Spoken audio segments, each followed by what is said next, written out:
आज बात करते हैं कराची की, जहां एक विरोध प्रदर्शन ने अमरीकी वाणिज्य दूतावास के किले को भेद दिया। ये एक बहुत ही जटिल और तेजी से घटी घटना थी।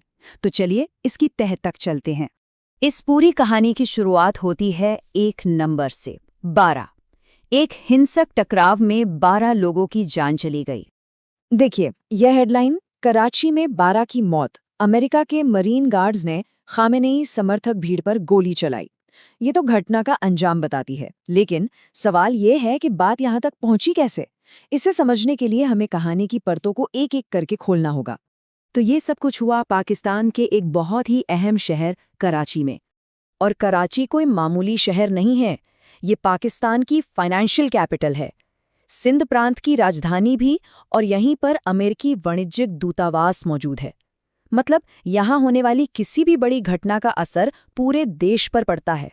तो फिर सवाल वही है, एक आम सा दिखने वाला विरोध प्रदर्शन एक डिप्लोमेटिक कंपाउंड पर इतने खतरनाक हमले में कैसे तब्दील हो गया? अब जरा इस टाइमलाइन को देखिए कि कैसे हालात बिगड़े। शुरुआत हुई प्रदर्शनकारियों के जमा होने से, जो अमेरिका और इजराइल के खिलाफ नारे लगा रहे थे। फिर पुलिस ने उन्हें रोकने के लिए आंसू गैस का इस्तेमाल किया, लेकिन भीड़ ने बैरिकेड्स तोड़ दिए। बात यही नहीं रुकी, प्रदर्शनकारी वाणिज्य दूतावास की बाहरी दीवार को भी तोड़ने में कामयाब हो गए। और जैसे ही वो अंदर घुसे, आगजनी और तोड़फोड़ शुरू हो गई। इसके बाद ही कई चेतावनियां देने पर भी जब भीड़ नहीं मानी, तो अमेरिकी मरीन सिक्योरिटी गार्ड्स ने गोलियां चलाईं। मतलब देखते ही देखते एक विरोध एक हिंसक हमले में बदल गया। लेकिन आखिर इतना गुस्सा भड़का क्यों? इस विरोध प्रदर्शन के पीछे की चिंगारी क्या थी?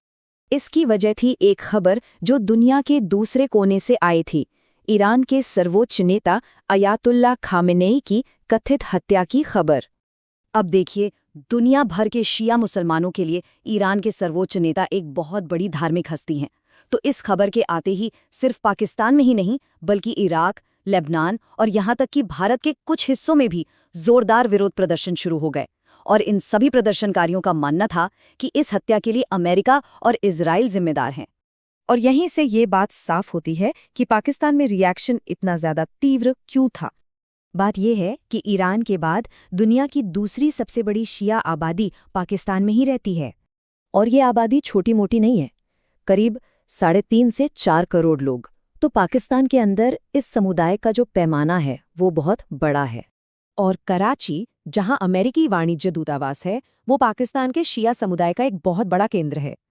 तो सोचिए, एक ही शहर में इतना गुस्सा और इतनी बड़ी आबादी का होना, इसने हालात को कितना विस्फोटक बना दिया होगा।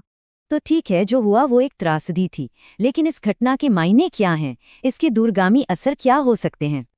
देखिए, इस हमले में अंतर्राष्ट्रीय संबंधों का एक बहुत ही बुनियादी नियम तोड़ा गया। किसी भी देश का दूतावास या वाणिज्य दूतावास, जिसे डिप्लोमेटिक कंपाउंड कहते हैं, वो सिर्फ एक इमारत नहीं होती। अंतर्राष्ट्रीय कानून के मुताबिक उसे उस देश का संप्रभु क्षेत्र, यानी उसकी अपनी जमीन माना जाता है। मेजबान देश बाहरी सुरक्षा देता है, लेकिन अंदर की सुरक्षा उसी मिशन की जिम्मेदारी होती है। तो जब प्रदर्शनकारी अंदर घुसे, तो वो सिर्फ एक इमारत में नहीं घुसे, वो एक तरह से अमेरिकी जमीन पर ही घुस गए थे। ये एक बहुत बड़ी बात है।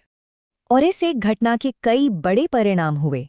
पहला, इसने डिप्लोमेसी के स्थापित नियमों पर एक बड़ा दबाव डाला। दूसरा, ये साफ हो गया कि दुनिया के किसी एक कोने में हुई घटना कैसे हजारों किलोमीटर दूर जमीन पर तुरंत हिंसा भड़का सकती है। और तीसरा और सबसे अहम, इसने अस्थिर इलाकों में बने डिप्लोमेटिक मिशन की सुरक्षा से जुड़ी चुनौतियों को सामने ला खड़ा किया। और इसका फौरन असर ये हुआ कि पाकिस्तान में मौजूद अमेरिकी दूतावास ने देश में रह रहे अपने सभी नागरिकों के लिए एक सिक्योरिटी एडवाइजरी जारी कर दी, जिसमें उन्हें अलर्ट पर रहने को कहा गया। और ये पूरी घटना हमें एक बहुत बड़े सवाल के साथ छूट जाती है कि जब डिप्लोमेटिक स्पेस ही जंग का मैदान बन जाए, तो फिर कौन से नियम लागू होते हैं? इस अशांत होती दुनिया में ये एक ऐसा सवाल है जिसका जवाब मिलना आसान नहीं।